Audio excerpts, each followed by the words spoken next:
Hey everybody, Bobby Chu here. So today I want to talk about Magma Studio. This is a free application that you can try out yourself.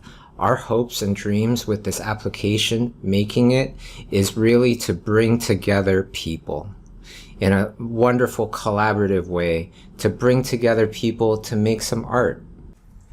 Go to magmastudio.io, click on Try Magma Studio for free. Now, I already logged in. It might ask you to sign up. I would recommend creating an account because when you have an account, then you can also become the administrator of the board. As you can see, I'm the administrator currently. From here, what you should do is just test to see if you have pressure sensitivity.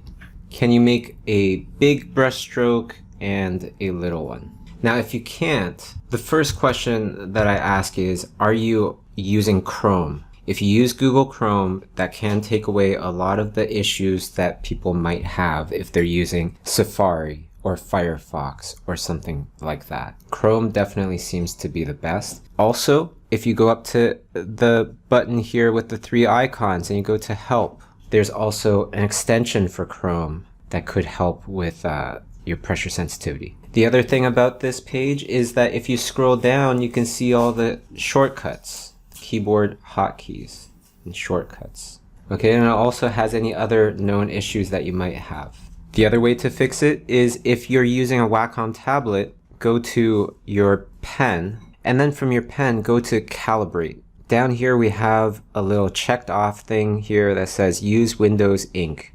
If it wasn't checked on, check it on, and then restart the browser, close the browser completely, open it back up, and you should be good to go. Now, the other thing I want to bring your attention to is Edit, Application Settings. This has all of the shortcuts for anybody that really loves to personalize their software. Also, go up to your name, and then here you can set your name. Currently, I have these settings because I already have an account, but I could set my name, I could change my avatar. On the left-hand side, we also have tools. The first one is Move. The second one and the third one are marquee tools. A rectangular marquee tool and an ellipse marquee tool. Then we have the lasso tool. Then we have a transform tool. So say I did a shape and I got the lasso tool. If I went to transform, now I can transform that as well. Go into the corners to rotate. Go onto a different tool to get out of transform, and then you can also press Control D to deselect. Then we have the eyedropper, the pencil, the brush, the eraser, the paint bucket, and different symbols. A rectangular symbol, circular symbol, the move tool, where you're moving the whole entire canvas, the rotate tool, where you're rotating the canvas, and then zooming in, zooming out. Okay, now this icon right here, if you just click down and drag, then you can zoom in and out.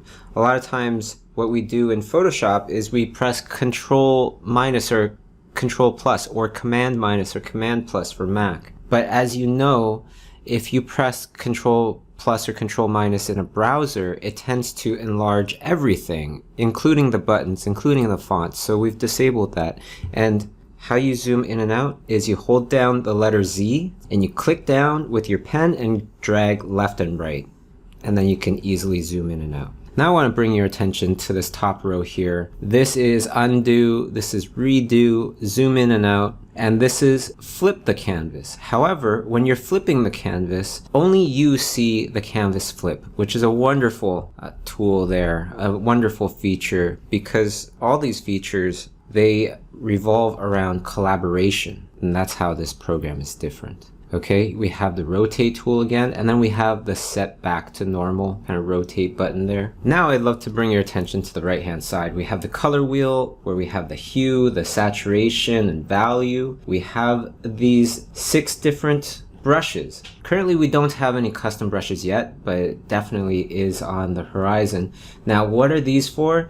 Say I have settings on my brush that I really like, and now I need to change brush settings, but I know that I want to come back to these brush settings. So I could just click on a different brush, and now I can tweak my brush settings however I want, and then I could always go back to that original one. Down here we have size. you can see that this button is clicked on, which means that size will be affected by pen pressure. Just like how over here, density will be affected by pen pressure.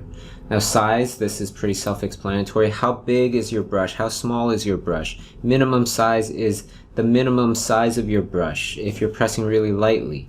Density is pretty much the same as flow in Photoshop. It's how quick does the paint come out of your brush. And you can have a little bit more sensitivity with that by clicking this on so that there's a brush icon inside saying that the pen pressure will also affect the density. Next to that, we have opacity. How see-through is your paint? Hardness, how soft or hard are your brush strokes? Then we have stabilizer. This controls how smooth your brush strokes will be. Then we have a little line here dividing the color stuff, the brush options, from the layer options. Starting off with opacity. Now opacity, that is controlling the opacity of the elements on your layer. We also have this button right here, which is, if we click on it, a little icon appears, a lock icon. This is lock transparency. Okay, just like in Photoshop, sometimes you want to put down your base tone, your block in, and then you want to freely paint over top, painting in details, but you don't want to have to worry about painting outside of that shape. Underneath that, we have normal. This is your blend modes. After that, we have leave.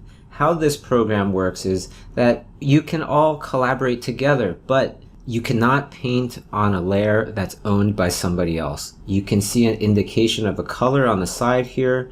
That means that this person with that orange color owns that layer. If there are multiple artists on this document, you would see multiple colors. Anything that's gray means that it's free. And in order for you to take over a free layer, you could just double click on it. And now you can see that both of these layers have the color orange. If I want to leave this layer, that's when this button comes in handy. I can now leave the layer and now somebody else can take it over and paint on that layer. And that's how you would be able to actually collaborate painting on the same layer.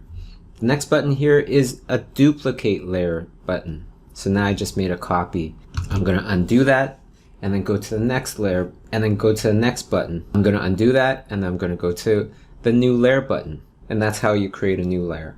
After that, we have the lock button. This means that you have locked the layer completely. I cannot draw inside.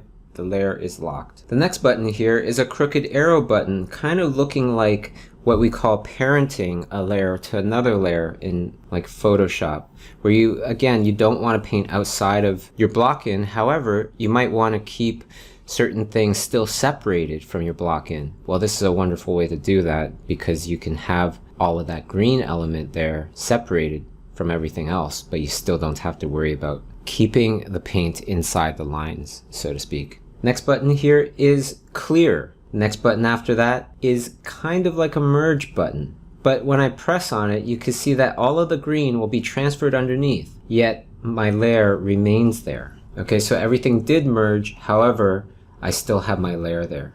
Now, if that's too odd for you, what you could do is you could press on the other button here. The scissors with the crooked arrow, that is just like the merge that we all probably know, where those layers have now merged into one. And over here we have the trash can. Down here we have a chat built in. And there you go. Now you should be all set. Hashtag Magma Studio app. And we could all share our artwork together. If you're joining us from Discord, this is how it works. There's a few different halls here. And what you want to do is you want to look for the hall that interests you the most. Each one is on a different topic: concept art, fine art, animation, etc. The very first hall, Hall A, this is going to be filled with a lot of VIP artists. They will be entering in these different voice chats and then drawing together. You can draw with them on the exact same board. In the other halls, you can chat amongst each other by joining these different voice chats. And then you can go here, click on the link, and that will open up one of these drawing boards. And then you could take this link and paste it into the draw together section. That way everybody can draw along with you. And then you could join one of these voice chats to chat with everybody that's drawing with you.